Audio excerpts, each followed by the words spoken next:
ఆయన నీ కోసం చనిపోయాడని నీ కోసము బాధ పెట్టబడి తిరిగి లేచి నమ్ముచున్నావా?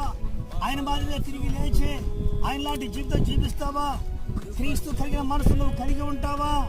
ప్రభు సభకు అనేక శ్రమలు నీకు రాబోతున్నాయి. ఈ శ్రమలు ఎత్తుకున్న తర్వాత ఈ శ్రమల శోధనలో ప్రభు కోసం నిలబడతావా? సంఘములో పరిచయలను ఉంటావా?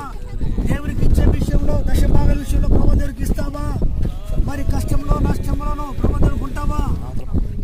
యేసును బట్టి యేసు నీకు ఇచ్చిన వాక్యము తప్ప ఏది అలంకారంగా ఉండక వాక్యముతో అలంకరించుకుంటావా? వాక్యాన్ని అలంకరించుకుంటావా?